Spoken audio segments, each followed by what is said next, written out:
กัน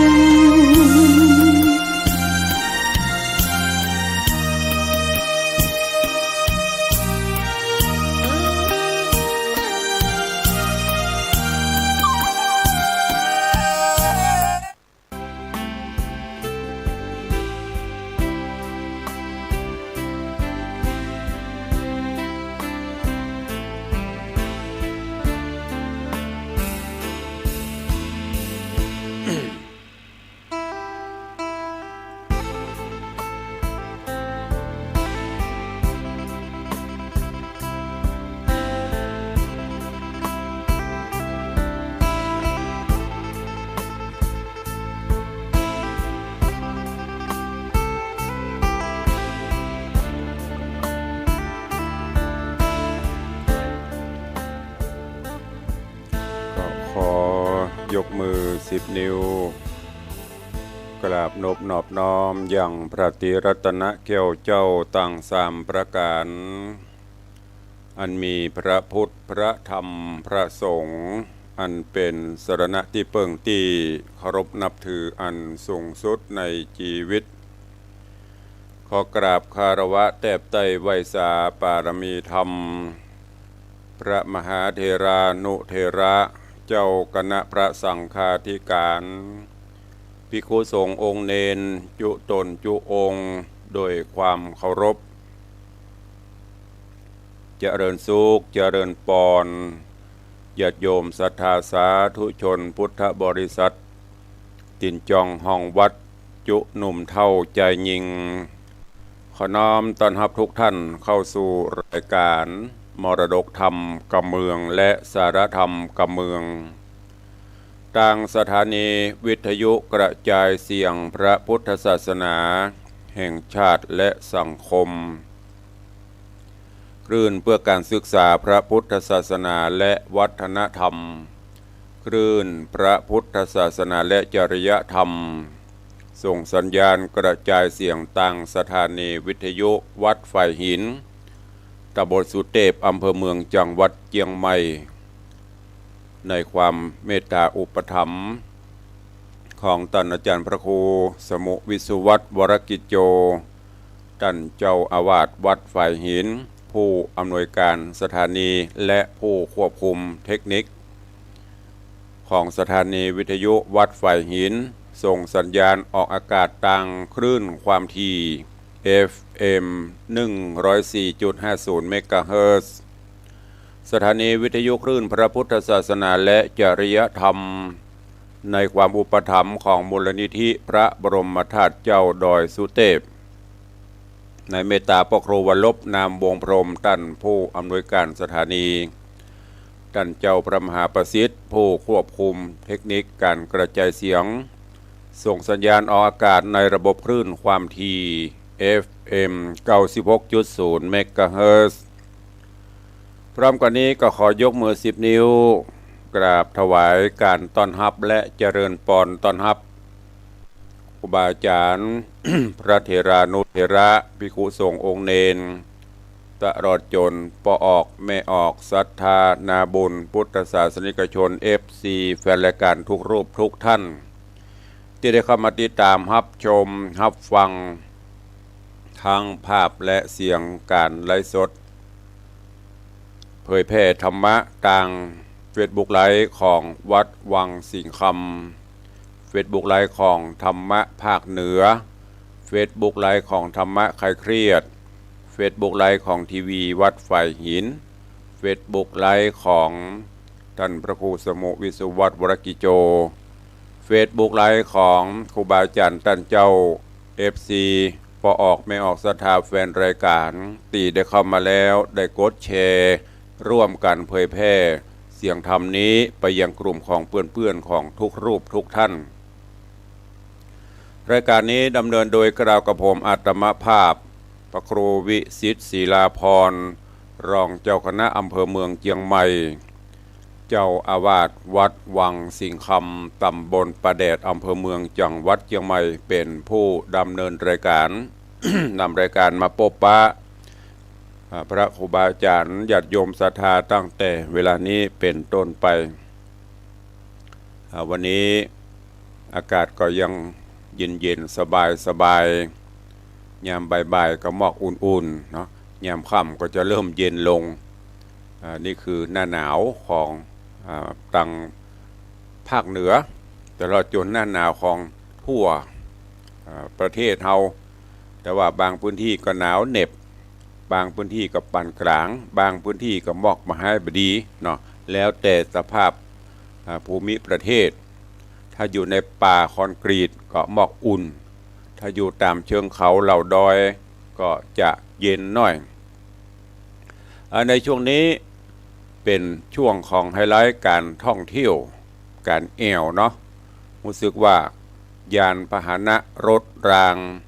โดยเฉพาะเชียงใหม่ซึ่งเป็นเมืองใหญ่เมืองหลวงของภาคเหนือ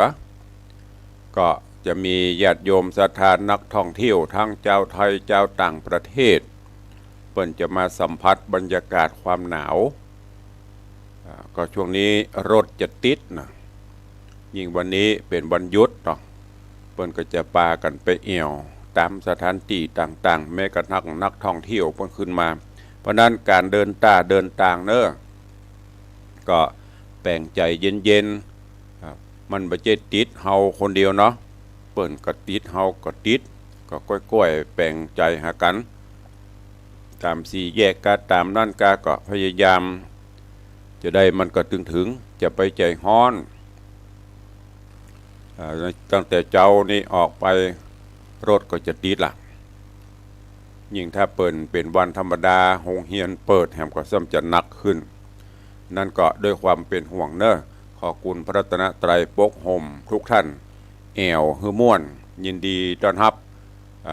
ญาติโยมศรัทธาต่างบ้านต่างจองต่างจังหวัดต่างประเทศเข้าสู่เชียงใหม่ด้วยความยินดียิ่งแอวกันฮือม่วนแอวกันฮือสนุกแล้วก็บางท่านก็อาจจะไปไหว้พระเนาะขอพรส่งท้ายปีเก่าต้อนรับปีใหม่วันนี้เป็นวันเสาร์สุดท้ายของปีเป็นวันเสาร์สุดท้ายละเห็นเมื่อกี้วันก็6-7จะผ่านไป6-8จะเข้ามาไปวัดไปวาไปไหว้ไปสาก็เช่นเดียวกันเนอะบางท่านก็เตี้ยวแอวแต่ละบ่ไหว้มีสักอย่างแอวถ่ายรูปเซลฟี่เซตกับปิกก็ไปแล้วไปวัดไปฮื้อถึงวัดเนอะฝากไว้เป็นข้อคิดจะได้ตุลุงไปวัดฮื้อถึงวัดไปถึงวัดแล้วเข้าวัดเข้าวาก็ไปกราบไปไหว้พระประธานตีตุลุงอู้นี่มันต้องพอหน่อยพอวัดวังสิงคำวันนี้บางพ่องก็มาแอวได้หรอเตี้ยตุลุงก็ถามไปจะได้กระโยมมาแอวเจ้าหรอก็เตี้ยก็นั่งในห้องพอเปิ้นจะได้พ่องบ่ได้ลักสังเกตจับผิดนะแต่พอเปิ้นไปเพื่อก็เตี้ยวไทยหูปไทยยังเสียดเตี้ยก็บ่ขึ้นไปโบยไปไหว้พระบนวิหารบนโบสถ์ถ่ายหูปเสียดกับปีกอันนี้ถึงวัดแต่ยังบ่ถึงใจเนาะอย่างบางท่านอันนี้ก็ฝากเป็นข้อคิดเหมือนกันที่วัดนี้มีตาน้ำแล้วก็ประเดี๋ยวนี้ก็รู้สึกว่าจะหลายตี้หลายตางเพิ่นจะมาลอยอังคารคืออันอย่างกระดูกขี้เต่าหมู่นี่ขี้เต่ากระดูกพ่องหรือกระดูกตะเต้พ่องจะก็เก็บใบเมินอาจจะไปตามยุคตามสมัยกะอาจจะเบื่อจะใกล้พ่อใกล้แม่ใกล้บรรพบุรุษบรรพชนญาติพี่น้องโหบางเตื้อก็สดร้อนจากเตาเอากระดูกมาลอยน้ำเอากระดูกมาลอยอังคารเมื่อก่อนนี่มันมีเมื่อก่อนนี่เพิ่นจะฝังเก็บกระดูกเสร็จตุเจ้าปังสกุลเสร็จก็เอาพระผายหรือว่าเอาผือพระผายผือนี่ก็กำเมืองนะก็คือเอาโปรยไว้ในตำในไปเหี่ยวไปจ้านะคือมันเป็นดินเป็นอย่างไปตามธรรมชาติแต่ประเดี๋ยวนี้มันก็มีค่านิยมจากต่างภาคต่างอย่างมาก็เลยติดกันไปลอยอังคารก็คือเก็บขี้เต่าเก็บกระดูกไปลอยแต่การลอยอังคาร บางเตืออันนี้บ่ใช่ตุลุงค่าได้สตางค์บ่ใช่ค่าได้ปัจจัยอย่างเด้อญาติโยมทั้งหลายแต่ด้วยแนวปฏิบัติที่ถูกต้องนะไปที่ไหนก็ไปหาเจ้าที่นะนี่ก็คือเจ้าของสถานที่บอกว่าจะไปวัดนั้นวัดนี้ที่ไหนก็ตามและยิ่งสำคัญเป็นกระดูกของบรรพบุรุษบรรพชนเฮาเป็นสิ่งที่เฮาเคารพนับถือถึงแม้นจะทำพิธีที่ประจาไปเหี่ยวแล้วก็เหมือนกันอย่างยกตัวอย่างตุลุงก็เคยนำเสนอหลายครั้งมาที่วัดวังสิงคำนี่บางท่านก็บอกขออนุญาตอย่างสักอย่างบ่บอกเจ้าตี้บ่บอกเจ้าตางอย่างสักอย่าง มาถึงก็รถจอดปลายบปอตุลุงก็บริการน้ำเย็นๆแถมแม้แต่จะไหว้ขอบคุณสักกำก็ยังไม่ได้ยินนะอันนี้ไม่ได้ตำหนิเนอะแต่โดยมารยาทโดยการปฏิบัติแทนที่จะขออนุญาตเอากระดูกมาลอยอังคารที่ต้าน้ำหน้าวัดนะครับเนอะเจ้าเนอะอีกอะหรือถ้าจะมาฮือดีก็ถวายสังฆทานกะสตางค์ปัจจัยกับเจ็บไปไหนหรอกปูจาเป็นการน้ำกับไฟกับสถานที่ทูบเทียนดอกไม้ให้เปิ้นกระเตรียมนี่มีสักอย่างที่สังเกตว่านะมีน้อยถ้าเป็น 100% มีสัก 5% 10% ตะกะฮะอันนี้ก็ฝากไว้ตัวเองในการปฏิบัติอันนี้อุถือเลือดตะกี้ไปวัดไปวานก็ลวดเป็นเกณฑ์ความรู้ของตัวเองถึงแม้จะมีที่ปุ้นมาก็ซื้อสังฆทานปูจาสังฆทานเนี่ยเอากระดูกกระเดิกเนี่ยไปไว้ไปสาหยาดน้ำหมายตาลให้เปิ้นทำกรรมก็จะเป็นสิ่งที่ดีเนอะอันนี้โดยการปฏิบัตินะแล้วก็ยังเอาไปเอี่ยววัดเปียวว่ากับไปไหว้ไปสาไปฟังไปวัดฟ้องไปเซลฟี่บดาอย่างที่ได้บอกไปก็ขอให้แอวกันให้สนุกสนานเนอะท่องเที่ยวกันให้ม่วนให้งานเอาความโศกเศร้าความอย่างต่างๆที่บ่ม่วนอกม่วนใจเอาไปลอยไปปล่อยเอาไปขว้างแล้วก็เอาบุญกุศลเพราะแถมเมื่อกี้ชั่วโมงปัตนานี้2567ก็จะล่ำลาเราไปละ2568ก็จะเข้ามาแทนที่แล้วเนอะก็ขอให้ทุกท่านมีความสุขเหมือนกันตัวเองก็เดียววันแต่เฮาก้อยมาอวยพรเนาะเพราะมันยังบ่เสี่ยงเตื้อที่ว่ามันยังบ่เสี่ยงเตื้อเฮาก็ยังบ่ฮู้ว่าอย่างตั้งหน้ามันจะรอดพ้นแห่ง3วันนี้ไปก่อนก็ตื่นเจ้ามามีลมหายใจอยู่ก็ต่อสู้กันต่อไปปีเก่าปีใหม่ปีไหนๆถ้าเฮาไม่ประพฤติปฏิบัติเฮาไม่แก้ไขตัวเองก็บ่แตกต่างกันเด้อจะปีใดก็จังจะมี365วันจะมี300วันจะมี500วันจะมี1,000วันก็จังถ้าไม่รู้จักปรับปรุงไม่รู้จักแก้ไขไม่รู้จักเอาธรรมะมาใช้ชีวิตนั้นไซก็บ่ทับซ้อหาความราบรื่น เฮาบ่ปรับปรุงเฮาบ่แก้ไขตัวเก่าเฮามันต้องไปอ้อนบอนมันต้องไปไหว้ขอปอนที่ไหนอะเฮาก็ต้องปรับปรุงมาขอปอนเปิ้นฮื้อพรคือสิ่งอันประเสริฐเป็นสิ่งนำปาที่ดีเฮาก็ต้องมาปรับปรุงตัวประพฤติปฏิบัติตามหลักศีลหลักธรรมตัวก็จะนำปาฮื้อชีวิตครอบครัวเฮาธุรกิจต่างๆของเฮาประสบความสำเร็จผลได้ฝากฝังไว้กับสาธุชนญาติโยมทั้งหลายตัวเองตอนนี้ก็ขออนุญาตทักทายครูบาอาจารย์ญาติโยมทางหน้าจอ Facebook ไลฟ์แล้วก็เดียวเฮาก็จะไปฟังธรรมแล้วตารายการก็จะได้นำข่าวสารอุจากับญาติโยมเนอะเจริญปอนน้องเจี๊ยบอังคณาชัยมงคลจากประเทศสวีเดนนมัสการเจ้าตุลุงสาธุตั้งพูนหนาวก็ว่าอยู่บ้านเขานี่อยู่สวีเดนบุกูก็ว่าอยู่ในวังนี่เจริญปอนคุโยมปี้ชิดชบากราบไหว้ศาลหลวงพ่อเจ้าสาธุเจริญปอนต้อนรับโยมปเลี้ยงธนวัฒน์โยมแม่เลี้ยงทัดพิชาสุสิงค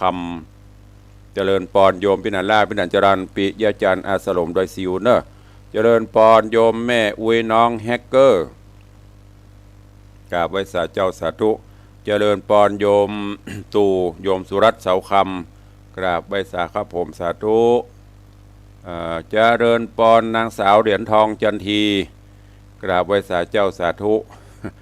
ปีใหม่ละเป็นสาวแล้วไม่ครูเนาะเจริญปอนคุณโยมจันทร์สายแปลงหลวงเนอะกราบสาธุเจ้าสาธุเจริญปอนเช่นเดียวกันเนอะอันนี้ตั้งหน้าจอ Facebook ไลฟ์ในเวลานี้มาฟังกันต่อในเรื่องของปัปพะตาราเลี้ยงแม่ตะวานี้เทศนาผูก3จบขึ้นผูก4มาได้น้อยหนึ่งวันนี้ก็จะต่อจากเมื่อตะวาเนาะตะวานี้หลังจากตีถึง2จิตราปัปพะตาราก็ไปสู่บ้านสู่เมืองละพ่อพญาโสมติราชเอาเข้าไปเป็นมเหสีพร้อมกับสั่งฮือเหล่าข้าทาสจะบริพารแปลงผาศาสตร์ปราศาสตร์เมื่อเป็นที่อยู่คนละหลังคือจิตราอยู่หลังหนึ่งปัปพะตาราอยู่หำหลังหนึ่งถึง2ก็ไปอยู่ในผาศาสตร์ราชวังละย้อนกล่าวถึงแม่แมวแม่ผู้คือกำเนิดถึง2หลังจากที่ไปหาผลละหมากหลากไม้ในป่าเขาลำเนาไผ่เทพพยดาอาหักก็ได้โดนจิตโดนใจให้หลงป่าในขณะที่พญาโสมติราชราชานำเสนาอมาตย์เข้ามาในป่าเพื่อจะเอาลูกถึง2ไปเป็นมเหสีไปอยู่ในบ้านในเมืองเทวดาเพิ่นก็โดนใจให้แม่แมวอยู่ในป่าเมินกว่าปกติหน่อยแล้วก็วันนั้นก็รู้สึกว่าหาผลละหมากลากไม้ก็ยังมาตุกมายากที่มีก็หายไปน้ำที่เคยมีก็แห้งก็มีนางแมวก็ไม่ได้เกิดหยังเสาะไปเพราะมันหลงไปโจรบัดนี้ถึง2นาลีมาสู่บ้านสู่เมืองละเทพพยดาห้าปอนก็คืนคลายมนต่างๆแม่แมวก็ปิกมาสู่ถ้ำคูหาที่เดิมแต่ว่าการมาถึงในคราวนี้มาถึงบ้านถึงจองอีกแล้วเนาะหรือว่ามาถึงถ้ำไม่อย่ามาเงียบปิ้งบินบอยบ่ได้ยินเสียงลูกบาหันลูกถึง2มาต้อนมาฮับมันผิดปกติมันเป็นอะไรอย่างเกิดขึ้นเข้าไปในถ้ำก็บาหันลูกล่ะใจก็บ่ค่อยปกติแล้วตอนนี้เอาอะไรอย่างเกิดขึ้นกับลูกคักกันนี่แม่แมวก็ไปเซาะหากูห่อมกูฮูกูห้วยกูหยังก็บาหันบะปะกำนี้ก็เริ่มจิตใจบ่ค่อยปกติบ่ค่อยดีละเตียวไปตัวน้ำตาญวาไปตัวห่ำไปตัวลูกไปอยู่ที่ไหนแม่ปิกมาแล้วอย่างบาหันหน้าหันตาอย่างมาฮับลูกเป็นอันตรายภัยเอาลูกขับไปทางใดกาเสาะหาไหนก็โป๊ะปะตอนนี้ก็เทพพยดาอาหักก็อินดูเปิ้นก็มาบอกแม่แมวเฮ้ยลูกของท่านตอนนี้ไปอยู่ที่นี่แล้วบัดถ้าไปเสาะหาปุ้นเจ้าเมืองเปิ้นเอาเข้าไปบ้านในเมืองพูแล้วถ้าแม่แมวใครหูใครหันลูกใครไปตัวหาลูกแม่แมวก็ไปโดมห้อยตีนจางฮะเนอะไปตามหนทางตอนห้อยตีนจางหั่นก็จะไปถึงอันนี้เปิ้นบอกเขาจะนี่นะแม่แมวจะไปตัวถึงก่อปะลูกถึง2อยู่ก็เจริญปอนเจิญทุกท่านเนอะติดตามรับฟังพระธรรมเทศนาปื้นเมืองเหนือเรื่องนางปัปพะตาราเลี้ยงแม่ในผูกทวนที่4เป็นลำดับไปณโอกาสบัดนี้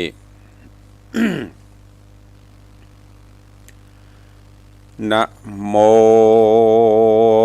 ตัสสะภะคะวะโตอะระหะโตสัมมาสัมพุทธัสสะสัทธะโวฟังลาโสตุจนะสัพพุริสะตังลายตั้งหญิงและใจมวลหมู่ อยู่ได้ติดตามอยู่ถ้าได้ฟังยังรัสธรรมเทศนานางปภตาราเลี้ยงแม่ลำดับแต่มาเธอยังผูกทวนที่สี่แล้วเนอเจ้าขอเจิญพ่อออกแม่ออกสัทธาหนุ่มเทาจูงตั้งจิตใจเราทอมทาได้ฟังต่อไปนานี้แหละนาเมื่อนั้นนาแม่แมวข่าวใส่หูเรื่องถอยใจก็มาชื่นจ้อยเจยบานยกตินสันตั้งเกลานบน้อมเล่าสามเตมรีบลาหนีบอดจะเข้าสู่ป่าดงขวางก็หันตังเตียวไตหอยควักไข่จังมาโยธากระลายลามมันก็ตามหอยไปลัดดงไพรป่าไม้จัดอ่านนับได้7 วันจริงภัยพันพดออกสู่ข้างขอกปุรียิ่งใจมีสะสู่พอเป็นหมู่ใหญ่ๆน้ำมันก็ก้อยกายคนไปเข้าเวียงใจบอดจ้าพอไปหน้าก็มาเล็งหานยังห่อจันภาษาดดูงามอาจเลือลาย2 หลังใหญ่ตั้งอยู่ในแก้วกูกลางเมืองดูรุ่งเรืองผ่องแผ้วประดับแล้วกลวยเกลียวลายสีเขียวขาวมีมนซอแดงดังก็เรืองรายรัศมีสายส่องตองไข่จุห้องธานีแมวบุญมีข่าวใส่ขะนิ่งใจบอกขาดว่าภาษาหลังใดจักเป็นของภายในนั้นใส่จักหูใดนั้นแน่กวนสัญญาเรียกร้องฮือถึงห้องไปบนแมวตามนคุณข่าวก็ห้องเงาบอกขาดส่วนนางนาฏจิตราได้ยินแมวมาเรียกร้องอยู่ลุ่มห้องพังกาก็หูว่าแม่มาฮอดสู่ในเกี้ยวกูเวียงใจนางกึดใจหลายแหล่ว่าอันเนี่ยว่าอันแม่ของกูจากนับดูที่สันก็เป็นจันเดรชานกันว่าพระผู้บานผัวเจ้าได้หูก็ได้หูเข้าถึงหูว่าตัวกูตำต่อยโตดบ่น้อยแน่นามการตะกรรมอันใหญ่จากตกใส่เป็นแน่กากก็กวนไล่แม่หนีไปกันคาดนิ่งในเมียนขาดก็โอกาสกรรมไปเป็นว่าคนใดอยู่ต่างลุ่มบอกว่าหนุ่มและเทาอำมาตย์เก้าและเสนากูนี้มีอัจญาอันใหญ่หื้อสู่ไล่แมวขาวตัวที่ห้องเ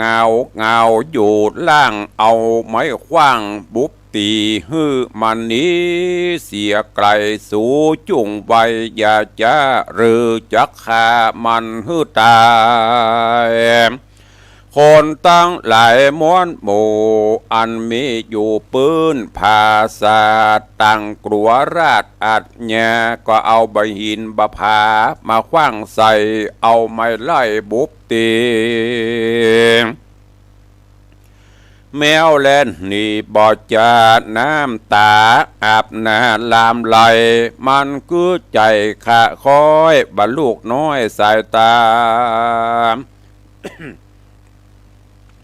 สันได้จะใจหยาบบ่สุภาพตามธรรมหรือลูกจำแม่บ่ได้มันก็ร้องให้หนอไปมาเหตุว่ามันเจ็บกาเนื้อขาแข้งไปจุแห่งตัวตนแล้วรีบโรนฟั่งเฝ้าไปสู่ดาวพาศาสตร์แห่งนางนาฏปภตาราอันเป็นลูกลาบุญนาแมวก็มาห้องให้ไปมาห้องไปมาบอกขาดที่ปืนภาษาหอคำส่วนนางบุญนำหนอน้อยได้ยินถอยไข่จ๋าก็ไกลกราไวว่องรีบไข่ป่องเบ่งจรก็หันนะก็หันพมรผู้ก็หันมาแมวผู้แม่ห้องพัดแผ่ไปมายิงสัญญาบอกกล่าวฮือคนเท่ายิงใจว่าสู่ตั้งหลายหน่อยใหญ่อย่าได้ไล่แมวขาวอันห้องเหงาอยู่มานีนางกล่าวจี้ไข่ปานแล้วก็เร็วปะปันไปหอบจากตั้งห้องลุ่มไปสู่ยังที่อยู่ไปบนนำเอาแม่ตนไปไว้ที่ห้องใหญ่หอคามแล้วไข่กำโอกาสบอกคือนางนาฏกันอย่าได้นำอาหารมาไว้ทาอย่าได้จ้าบัดเดียวกันญาติเหลวไว้วาดนำเอาถาดอาหารของข้าวบานลายแหลมาฮื้อแม่ตนกินก็มีหันแหละนาการเธอมัดฉิมะยามมารอดแมวก็สอดไปหาตีนางจิตราลูกคนเก่าห้องลืมเล่าลายหนเตียวเวียนบนพัดแผ่นางได้ยินแม่ของตนมาเวียนบนร่ำร้องเสียงดังกองแน่เสียงดังกองนำแน่นางจริงจากล่าวถอยหือคนใหญ่น้อยยิ่งใจว่าสังอยู่ได้ปางเป่าเอามือกอดเข่าอู้กันเสียงเนื้องนันสะสวาเหมือนดังว่าหูจักแตกกูบอกแรกหัวเตพี่และมีสันใดสูลืมไปแล้วกาว่ากันแมวมาล่ำร้องอยู่ใกล้ห้องหอจานจุงปากันอย่าจะรีไปฆ่าเร็วไวแมวจังไรบาใบกันเลี้ยงไว้เกหาไปลุ้นมาจากสวยแสงฝนจ้างแรงเป็นปีอาหารดีเก็บไว้แมวขี้ไรใจหยาบจ้างลักกาไปกินและนาเตจะนาอันบาคนตั้งลายตั้งยิงและใจหนุ่มเท่ายินยินนอนเนาจะคายก็เร็วไวห้าวฟังแล่นหน้ากั้งตาเหสองมือเนกุมกว่าไม่จักคาบัดเดียวแมวสามเร็วเหลือกว่าวิ่งเต้นล่าไปหานางจิตราหน่อยนาดอันอยู่ภาษาปลายบน นางตาโมนใจถอยได้ยินเสียงถอยแม่ตัวใจเมามัวหยาบจะนางจักขาหื้อตายจริงพันไป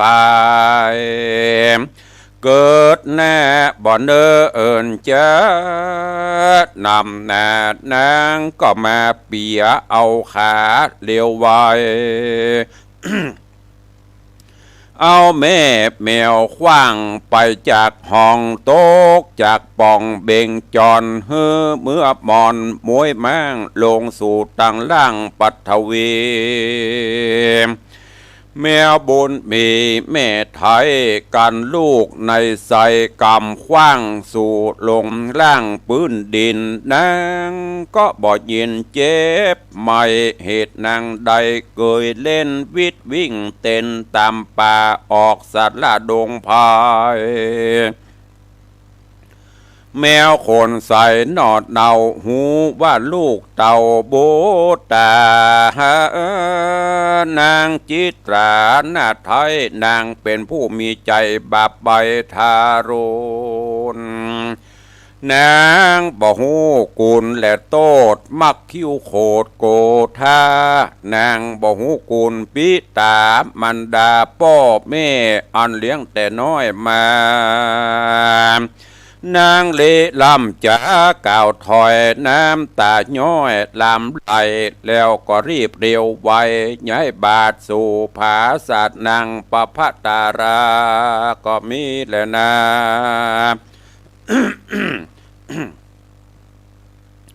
ตาสะมิงคะเนในขันนานันใสบุญนาปภตารานอนเนาได้ยินแม่เจ้ามหาก็สัญญากล่าวถอยคือคนใหญ่น้อยตั้งหลายได้จำหมายหูไว้ว่าแมวนี้ใส่คนขาวสมเปิงเป่าสะอาดกระภัยประมาทบุปปีหรือว่าราวีค่ำคาบ่ไว้นาสะโคนแมวตาโมโหนี่ใส่จักเลี้ยงไว้เอาไว้กินหนูอันมาจูมากนักคบเสื้อผ้าปูดขาดกันนางนาดกล่าวแล้วก็เอาแม่แก้วของตนไปอยู่บนแห่งห้องโค้งเขตต้องหอนอนใจแอบอนบอกขาดแล้วโอกาสใครจะกันยามวนหมูนำอาหารมาสู่แม่กินก็มีหันและนาตาโตปะลังลำดับนั้นไปนะนางนอดลาปภาตาราเอาแม่มาอยู่ไกลภาษาใหญ่เจียงคานสุขสำราญ จื่นจอยบ่ต่ำก้อยมองขี่หนูที่เคยมีหลายหลากก็ปากันพรากนี้หายต่างกลัวตายจูพูดลบไปอยู่แดนไกลเหตุแมวข่าวใสสะอาดมาอยู่ภาษาพังกานับแต่นั้นมาก่อนกี่มาโจนเถิงบาดเดียวนี้ปัจจุบันหากว่าแมวมันหันแมวมันหันใส่หนูก็เข้าไปจูบอดจะรีบกุมกว่าเร็วปันยับกินมันบ่ไว้กินเลี้ยงใส่เป็นอาหารกันแมวคำคันอยู่ในแมวก็ไว้ลบหนูก็ไว้ลบหนีก็มีหันแหละนะเอกติวาสังยังเมงโจตกาแม่นมีผู้มาจากล่าวไข้หูข่าวปางหลังว่าเป็นกรรมสั่งอันใดฮือแมวข่าวใส่มาเกิดเอากำเนิดเป็นเดรัจฉาน เป็นตุกผ่านหมัดใหม่มีลูกไว้เป็นมนุษย์สากวนไข่จากกล่าวเกหือเม่นเต้ตามธรรมว่าเมินแนะนำล่วงแล้วนางดอกแก้วบุญนะมีศรัทธาบ่โหดได้สละบวชปฏิบัติตามเป็นสามเณรีนามชื่อมีกล่าวไว้ว่านางนาถไทยมาริตาได้หักษาศีลสะอาดบ่ได้ขาดลำดับมามีอุปชาเชื้อเงาชื่อนอนเนาโอใจเนี่ยภิกขุนีมีศีลดีชื่นจอยใจไฟหอยภาวนาดังนี้มาจากใจบอกเป็นไว้วันใดโดยสินใสวิเศษได้เถิงเขตถ้าลงยานเหิงเมินนานหลายปีเจ้าภิกขุนีนี่เล่าบินทบาทเขาเลี้ยงตนบอกกังวลเดือดใหม่หาเลี้ยงใส่ตามมีตามเครื่องขี่ยากร้อยล่างเตื้อก็ได้อาหารของข้าวหวานหลายแหล่ล้างเตื้อก็ได้แต่หัวมันนำมาฉันต่างเขาล้างเตื้อไตเต้าเตียวไปโหนตั้งไกลบ่โหดได้หลายโยดกันนาหาศรัทธาบ่ได้ล้างเตื้อแดดไม่เผากายหรือฝนลายตกทอดก็ดันสอดไปมาล้างเตื้อมีศรัทธาบอกขาดล้างเตื้ออุ้มบาทเปล่าใดรีพันภายคืนสู่ยังที่อยู่แห่งตนก็มีหันแหละนาเอกติวะสั่งยังมีวันหนึ่งเล่านางนอดเนาภิกขุนีมีสินดีบอกขาดไปปินที่บาทเมื่อเจ้าเตียวไต่เต่าไปสู่ในจนะโบสอยู่บ้านนอกแต่นแต่นข้างขอกปุรีสถามีมากกว้างมาก่อสร้างต่างบุญฮือด้านโนนใส่บาทอยู่บอกขาดเป็นสายตั้งยิงใจหนุ่มเท่านางนอดเนาภิกขุนีได้เข้ามีหลายหลากอาหารมากก็ปอฉันก็รีบภัยพันขึ้นสู่ยังที่อยู่สถานแล้วไข่ขานกล่าวถอยฮือสามเณรีน้อยมาลิตานำเข้าป่าอาหารของข้าวหวานเอาไปเก็บไว้ในหงชันนางบุญน้อยยอดซอยเกิดสามเณรีน้อยบุญมีหันอาหารดีหลายสิ่งละสะยิ่งหลายอันนางเลงหันหลายหลากจริงใครอยากนำนาด้วยตันหามีอยู่กันมาสู่โรงชา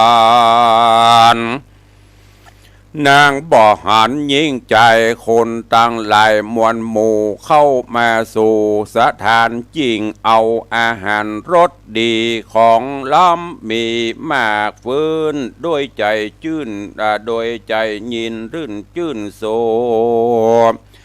ลักกินอยู่คนเดียวแล้วรีบเร็วเก็บกวาดบ่ฮือเรียราดสักอันก็มีวานนั้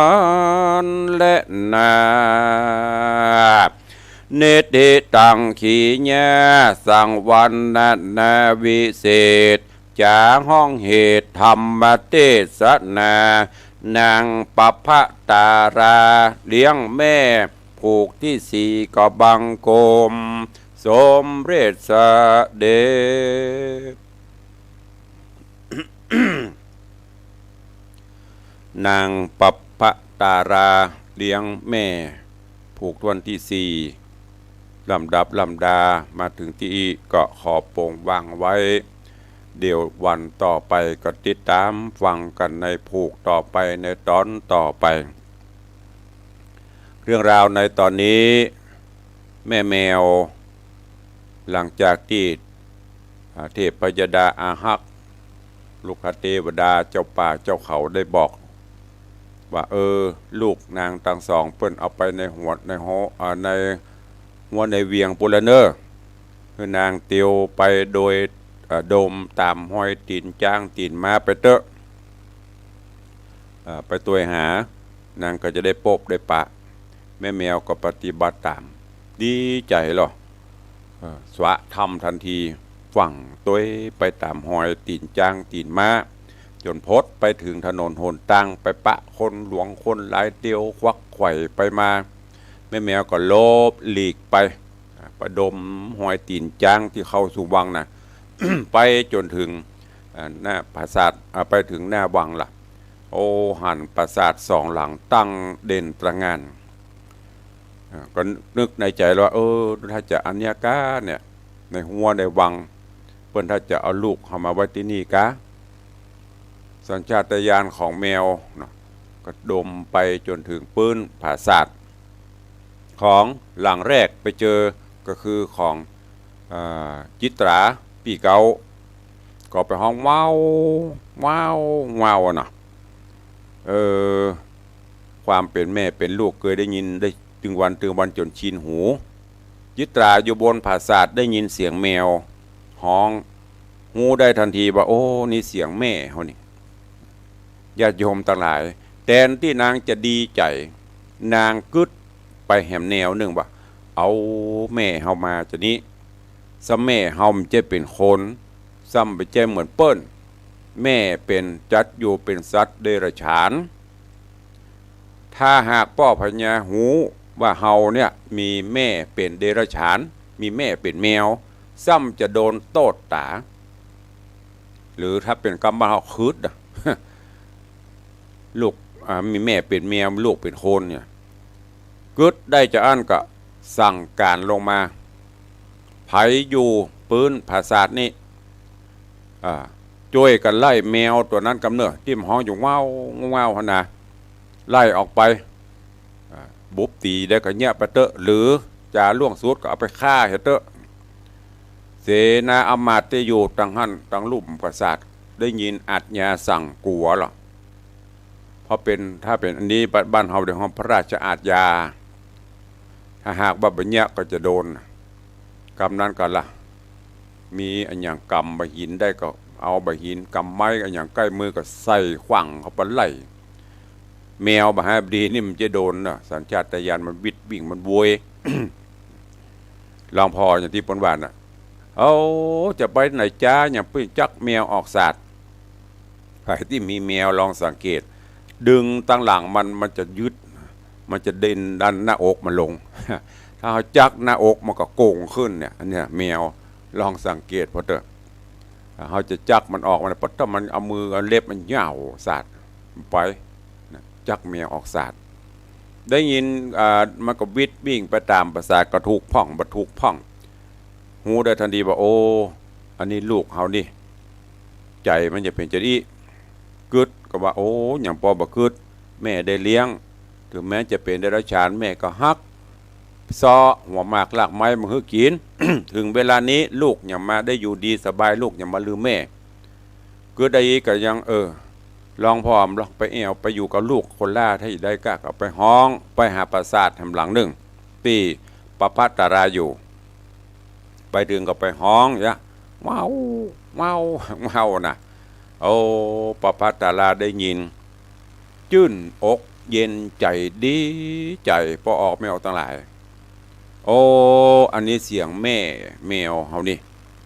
เพราะอยู่ด้วยกันถึงวันได้ยินถึงวันหันได้ยินปบหูได้ทันทีแม่คงจะดมกลิ่นห้อยตีนจ้างตีนมาด้วยสัญชาตญาณจนมาถึงที่อยู่เขานี่ดีใจก็เลยสั่งเสนาอมาตย์ตั้งหลายที่อยู่พื้นปราสาทเช่นเดียวกันห้ามไผ่ไล่ห้ามไผ่เคี้ยนไผ่ตีไผ่ตุบไผ่หยั่งเพื่อเปิดเนอ ดูแลแล้วก็นางก็ลงมาอุ้มเอาไปสั่งให้นางนาสนมกำนันได้เตรียมอาหารมาให้แม่แมวกินแม่แมวก็อยู่ภาษาของประภัตตราด้วยความสุขบานบันใจดีอกดีใจแต่ความเป็นพ่อเป็นแม่ลูกจะมีกี่คนก็ฮักตัวใจเอาใจเหมือนกันคู่คนอันนี้ก็เหมือนกันแม่แมวก็มาคิดว่าหนก่อนลูกเฮามันถ้าจะพลาดจะพังมันถ้าบอกว่าเฮาเป็นแม่ก็เลยไปแหมไปห้องปืนปราสาทของจิตราแหมจิตราก็ได้ยินก็หูว่าแม่มาแหมก็เลยสั่งอำมาตย์สู่เขาอยู่กันนี้อย่างหั่นนั่งอู้กันบดายอันนี้ภาษาภาคพื้นเมืองเนอะข้าสั่งฮื้อไล่แมวฆ่าแมวยังปล่อยมันมาอยู่สู่ใครโดนตัดคอกะปดโทกับนี้ซ้ำเหลือเก่านะโอ้กตะกี้ฮอกกันไล่มันไปแล้วนะมันยังปีกมาอยู่กะกับนี้แหงแล้วเนอะไล่ขว้างไล่ยังไปละก็อย่างที่บอกสัญชาตญาณแมวเนี่ยหล่นขึ้นต้นไม่วิดคำหันลุบแมวก็บอกการกลัวว่าเปิ้นจะฆ่าไปหาลูกถ้าจะปลอดภัย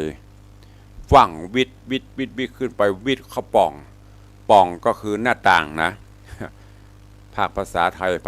ยเขาเรียกวินโดว์นะและโพสต์ออกมาเป็นภาษาอังกฤษวินโดว์หน้าต่างบ้านเมืองเฮาป่องถ้าภาษาเนี่ยเบงจรอันเดียวกันก็วิดขึ้นป่องวิดเข้าเบงจรไปนึกว่ายิตาจะช่วยที่ไหนได้กำได้กับกำแข้งฟาดล่ะกำแข้งขว้างปิกออกป่องที่เก่าแต่แมวนี่เปิ้นฝึกหรอกวิดมันพอสังเกตแมวเด้อหาเอาขว้างจงปุ๊บมันวิดปุ๊บหมีมันจะตีนตักง่ายแล้วนี่หมีวิดไปวิดมาก็แต่ว่าก็เจ็บอยู่เพราะโดนหมู่นั้นขว้างพ่องเจ็บแข้งหันแข้งอย่างไปแล้วปลายบอลลูกกำโจ่งกำขว้างข้ามป่องออกป่องไม่เห็น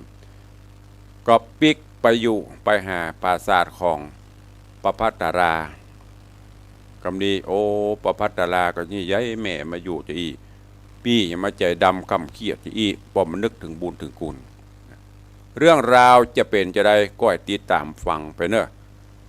ญาติโยมทั้งหลายข้อคิดที่อยากจะฝากฝังไว้กตัญญูกตเวทิตาธรรมความกตัญญูงูกุลเนี่ยเป็นสิ่งประเสริฐสุด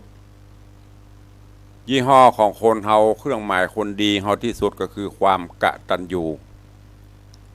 พ่อแม่เป็นผู้ที่มีพระคุณอันสูงสุดผู้ให้กำเนิดบ่มีไผอย่างนั้นที่จะสูงสุดแม้แต่พระผู้มีพระภาคเจ้าเปิ้นก็ยังเสด็จไปโปรดพ่อแม่ไปโปรดพระมารดาเฮาท่านทั้งหลายที่มีพ่อมีแม่เนี่ยเปิ้นก็ชุบเลี้ยงดูมาตั้งแต่น้อยตั้งแต่อยู่ในท้องล่ะอย่างคำโบราณเปิ้นว่าลูกเก่าคน10คนแต่ก่อนสมยิงมีลูกเป็นโหลชุบเลี้ยงมดรุ่นเฮาเขานี่40-50นี่เนอะพอออกไม่ออกศรัทธาทั้งหลายได้กินข้าวอั่วเหมือนกันหมดปลาทูตัวนึงนี่กินอิ่มหมดมันจะกินไอ้KFC มันจะกินไอ้ฟิเซ่มันจะไปกินหมูกระทะหมูจุ่มมันเดียวบ่มีอันนี้มันจะว่านี่คือย้อนฟังมาก่อนนะการเลี้ยงลูกนะพ่อแม่บางคำบ่กินข้าวกับเกลือกินข้าวบ่ได้ขอให้ลูกได้มีข้าวกินลูกอิ่มลูกกินอิ่มนอนอุ่นพ่อแม่ก็ภูมิใจละเป็นก่อนนี่นึ่งเข้ามาเซตปลาทูตัวเปิ้นเบะปลาทูกวยยุ่ยโรยในเข้าน่ะแล้วก็ปั้นเป็นปั้นน่ะวางรอบขตุก ลูกมากระกำไปคนละปั้นกินอิ่มไปไข่ต้มแกนนี่กินอิ่มหมดตุยหมดใหญ่หมดแต่พ่อแม่2 เท่านี่อายเกาจะเลี้ยงก็เดือดร้อนลูกล่าจะเลี้ยงก็เดือดร้อนเมื่อก่อนนี้ลูกล่าเนี่ยจะเลี้ยง อยู่เฮือนเก่านะเปิ้นถึงมีที่มาที่ไปว่าลูกล่าขัวหอมมันเปลี่ยนจะได้ลูกล่าขัวหอมก็คือลูกล่านี่จะตุกหน่อยดูแลพ่อแม่หรือบางที่ก็อาจจะเป็นพี่เก้าพี่เก้าพ่อกอยตามเตือนอย่างกระเฮียนหนังสือนี่เหมือนกันนี่พี่เก้าจะประจบลูกล่าจะจบพี่เก้านี่ก็สละออกมาเลี้ยงน้อง ดูแลช่วยพ่อช่วยแม่ให้น้องได้ห่ำได้เฮียนพอน้องจบออกมาน้องก็จะช่วยดูแลพี่ดูแลครอบครัวแต่ประเดี๋ยวนี้อย่าหวัง ตั้งแต่พี่สละสิทธิ์ส่งให้น้องจบด็อกเตอร์จบศาสตราจารย์จบโน่นจบนี่จบมาปุ๊บมันก็ไปสร้างฐานะของเปิ้นเนี่ยไปอยู่กับผัวกับเมียไปเลี้ยงลูกเลี้ยงเต้าของเปิ้นโตวันโตคืนบอกปิ๊กมาพอปีแต่รุ่นก่อนนี้เปิ้นจะดูแลกันโลดมีอย่างกระส่งกันแบ่งกันกินไปพ่อแม่ก็ช่วยกันเลี้ยงถ้าคนเก่าบ่ได้อยู่ก็จะส่งอันนั้นอีละอันนี้ไปเฮ้อพ่อไปเนี่ยกินเฮ้ยพ่อเฮ้ยแม่เนอะมาแถวเดือนจีปีใหม่ก็อย่างเฮือนเปิ้นมีดอกเฮือนหรือบ้านน่ะเฮือนใหญ่เฮือนหลวงอันนี้วิถีชีวิตมาก่อนก็คือความกตัญญูนั่นน่ะมันจะมีนักกว่าสมัยปัจจุบันนี้บ่ค่อยมีละเพราะฉะนั้นเราจะหานว่าสถานสงเคราะห์คนชราเมื่อก่อนมอสถานสงเคราะห์คนชราบ้านสงเคราะห์เนี่ยพุทธขึ้นอย่างดอกเห็ดเพราะอะไรอย่างมีเวลาเอาไปฝากเพื่อเลี้ยงจ่ายเงินเดือนจะเอาเงินเดือนให้พ่อให้แม่กินเพื่อเอาไปจ้างเพื่อเลี้ยงเนี่ยอันนี้ฝากไว้เป็นข้อคิดเนาะกับญาติโยมต่างหลายวิถีชีวิตต่างๆมันเปลี่ยนไปแต่จะได้ก็ตามหมูก็เป้าเอาก็พ่อก็แม่เฮาหมาก็พ่อก็แม่เฮาบ่ต้องไปโศกเศร้าโศกาเมื่อเปิ้นตายแล้วโอ้มาให้หอนวอนตุกมันถ้าเนี่ยเปิ้นก็ไปของเปิ้นแล้วเปิ้นสิฮู้ดูแลเมื่อเปิ้นยังมีชีวิตอยู่นี่พอกอยเมื่อยังมีชีวิตอยู่นี่เข้าตำน้ำเนาะหาโอกาสหาเวลาไปพ่องคนอื่นนี่ปะเปิ้นโอ้ไวแต่เขาจะไว้ตีนแผ่หัวอันจะไว้พ่อไว้แม่นี่ปวดโถเป็นทุกข์เป็นยากพ่อแม่ไม่ใช่เป็นยักษ์เป็นเย็นเด้อพ่อแม่เป็นพระผู้มีพระคุณอันสูงสุดเจ็บใครได้ป่วยลาบางเตื้อพี่พ่อไอ้แม่ติดเตียงไปบ่ได้ถ้าบหารลูกก็จะถามอีนั่นไปไหนไอ้นี่ไปไหนมันเป็นจะได้เนี่ยน้ำใจอันประเสริฐยิ่งตรงกันข้ามลูกจะถามพ่อถามแม่ก็ยากอีพ่อบ่สบายนะไอ้เนอวันนี้หนักมึงอยู่ใกล้มึงก็เอาไปห้องยากำกะสุมาเตอร์บที่มาบ่สบายแมวบ่สบายปวดท้องฟังเอาไปห้องยาป่ะ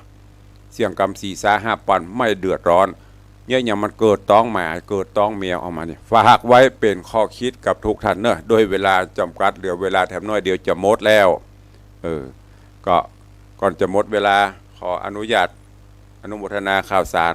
งานบุญกับญาติโยมเนอะข่าวประชาสัมพันธ์คงจะบันทึกประกาศแล้ววันนี้เวลาเหลือน้อยเดียวไปเพลินไปสรุปเพลิน ก็ขอบคุณอนุโมทนาบุญที่ญาติโยมได้มาให้มาหอมปล่อยป่าจุดพลุส่งท้ายปีเก่าส่งสวดมนต์ข้ามปีส่งท้ายปีเก่าต้อนรับปีใหม่เนอะอนุโมทนาขอบคุณกับโยมสุพัฒน์หินเกยลูกหลานเนาะบ้านปะงิ้วเขานี่ก็ได้มาห่วมโมทนาบุญในการปล่อยป่าจุดพลุ200 บาทเนอะสาธุอนุโมทนาบุญตัวกโยมสุพัฒน์หินเกยขอบคุณอนุโมทนาบุญกับพ่อบุญทรงสง่ารูปบ้านบวกหัวจ้างบวกครกเหนือหลายปีนี่บ้านเกิดเมืองนอนตุลุงก็เป็นญาติผู้ใหญ่ท่านหนึ่งบละบลืมจะได้ขอสุภาพอภัยตัวตะวาเปิ้นอุตส่าห์มาเยี่ยมมาเยียนมาทำบุญตัวได้ก็เห็นสัก3 นาที ตุลุงมีศาสนกิจก็ลืมตัวตะวานี่นัดศาลานัดช่างมาดูแบบแปลนกุฏิเฮาเป็นคนนัดเปิ้นแต่เปิ้นก็มาตามนัดแต่ไม่ได้กันดีสักคำขอบคุณเด้อกับโยมพ่อบุญทรงสง่ารูปพร้อมลูกหลานครอบครัวตะวานี้อุตสาหนั่งรถเข็นมาหอม ร่วมจุดพลุปล่อยป๋า500 บาทร่วมก่อสร้างกุฏิสงฆ์บริจาคสร้างกุฏิสงฆ์หงหลวงแห่ม500 บาทขอบุญปกปักรักษาเนื้อปอบุญทรงสง่ารูปแต่ก่อนนี่ก็โอ้ไปกินไปเล่นไปโล่นเล่นบ้านเปิ่นนี่ลูกของแม่อุ้ยหมอนมูลจำได้อยู่ก่อนนี้ม่วน เดี๋ยวนี้ก็ต่างคนต่างมีภาระก็เริ่มได้ไปหาเปิ่นดีเพิ่นก็มาเยี่ยมมาเยียนมาเอี่ยวแต่เสียดายไม่ได้อู้ได้จากกันต้องขอสุมาอภัยกับปอบุญทรงสง่ารูปตัวเองนอกจากนั้นก็อนุโมทนาบุญขอบคุณเด้อกับโยมแม่จันดีปินตารักษาน้ำโทงได้มาร่วมโมทนาบุญปล่อยป๋าแต่ว่านี่ตะไดหมดเด้ออยู่ในซองพุ่นก็ขอบคุณอนุโมทนาบุญตัวเองแล้วก็ที่ต่างบ้านต่างจองที่ฝากมาวันก่อนนั่นก็มีโยมอย่างพ่อเดียวกันนะ มีคุณโยมแม่กัญญากรหานชนะหรือแม่ดาขวัญเบียงร่วมทำบุญ500แม่ทองทรงศิษย์200แม่ครูกัญญาสุรินหงหรือแม่กัญญาสุรินหงแม่ลิม200พ่อเท่าพงแม่เท่าบังเอิญบุญชัย500แม่บัวคำปัญญามูล100เนอะใครจะให้จะหอมยังตันอยู่ยังมีเวลาตอนนี้ก็ได้ประมาณ8,000 ป่าย8,000 9,000ประมาณนั้นนอกหอกก้าห้องปเลี้ยงธนวัฒน์แม่เลี้ยงทัดพิชาและญาติพี่น้องก็5,000นอกนั้นก็มาคน100 200คน560แต่ว่านี้ศาลาพรุมาถามตุลุงจะเอาพรุก็เลยบอกว่าเอาแต่จะได้หลายเกณฑ์บหลายเกณฑ์บัวเด้อก็เลยถามเพิ่นว่าพรุเสียงคำว่าพรุเสียงพรุแสงไปเลยพรุเสียงมันมีกระเสียงปึ่งบึ้งนะแกนละ150 บาทพรุสีก็คือที่เขาจุดขึ้นไปมันแตกเป็นแสงเป็นสีและยิบระยับอันนี้ห้องพรุแสงพรุสีแกนละ270 บาทสรุปตุลงก็เลยเฉลี่ยกันไปฮะได้ประมาณ20 แกน20 ป่ายสักหน่อยแบ่งกึ่งก็หมดประมาณ 4-5 ปันแล้วก็เหลือหั่นก็จะไปซื้อป่าเนอะป่าก็จะได้ประมาณกี่กิโลหัวเนี่ยประมาณแบ่งกึ่งก็อย่างละ5 ปันใครจะห่วมบุญก็ห่วมเพราะป่าปีนี้อย่างที่ลุงบอกนะเป็นปลาหน้าเขียงเอาไปซื้อป่าหน้าเขียงที่เปิ้นจะขายให้เปิ้นไปเนี่ยกี่นะด้วยเด้อจะได้มาก็ถ้าเราไปซื้อตายแน่ไอ้หวังตายแน่นั่นแหละแต่เราก็ไปซื้อเปิ้นมาเอาเปิ้นไปปล่อยจะได้แวกว่ายในทาราในสายทานแม่น้ำเย็นสบายเหมือนเดิมบ่ตายนะแต่ก็ที่ไหนพ่องม้วนเด้อมันจะมีกาดลำไก่เขาเนี้ยแล้วแต่บูนของเปิ้นคำเนาะศูนย์เบญจกิติศูนย์วชิระเบญจทัศน์หรือศูนย์รถไฟและหอประชุมใหญ่กรมประชาสัมพันธ์ให้ประชาชนได้เพลิดเพลินโดยไม่เสียค่าใช้จ่ายเพื่อใช้บทเพลงเป็นสื่อกลางสร้างความสามัคคีกลมเกลียวของคนในชาติส่งเสริมความรักความเป็นน้ำหนึ่งใจเดียวกันภายใต้ร่มพระบารมีของพระบาทสมเด็จพระเจ้าอยู่หัว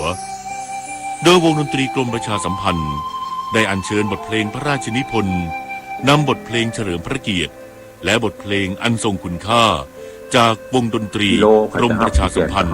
ที่ตราตรึงในความทรงจำมาขับร้องเดินร่วมงานบำเพ็ญกุศลศพเนอะหลวงพ่อธรรมพระครูผาสุขสุภการอดีตเจ้าอาวาสวัดเมืองลังเนอะมันจะปิดศพวันที่30เมื่อค่ำปีปิดวันที่30เมื่อคืนนี้ตุลุงจะได้เดินทางไปโปรดเมตตาแสดงพระธรรมเทศนาที่วัดเมืองลังวันพรุ่งนี้คณะสงฆ์อำเภอเมืองเชียงใหม่เป็นเจ้าภาพคณะสงฆ์อำเภอทุกวัด135 วัดเป็นเจ้าภาพร่วมกันเนอะเจริญพรแจ้งเดี๋ยวข่าวสารอื่นๆก็จะได้แจ้งต่อไปแล้วก็วันที่30เหมือนกันที่วัดพระนอนแม่ปูคาหรือว่าวัดพระป้านก็จะมีงานเริ่มปล่อยหลวงศาลาพระประจำวันเกิดก็เชิญชวนทุกท่านร่วมบุญกุศลด้วยกันเนอะวันนี้คงได้เปิดหน้าไม้ละแต่ว่าภายใครอู้ตัวก็เรียกกันหลังไม้เนอะเพราะหน้าไม้มันก็ตึมบหลาย แต่ตะบ้านต่างจองหนาแน่นตอนนี้ก็มีโยมพี่อัญชลีคำกิติกำลังเข้ามาขอบคุณอนุโมทนาบุญทุกท่านเนอะที่ได้ติดตามรับชมรับฟังทั้งภาพและเสียงทาง Facebook ไลฟ์ก็ดีติดตามรับฟังทางสถานีวิทยุก็ดีขอบพระคุณท่านผู้อำนวยการสถานีเจ้าหน้าที่ช่างเทคนิคทุกท่านวันนี้เวลาหมดเวลาตุลุงในวังขอนำรายการจากไปก่อนปะกันใหม่ในวันต่อไป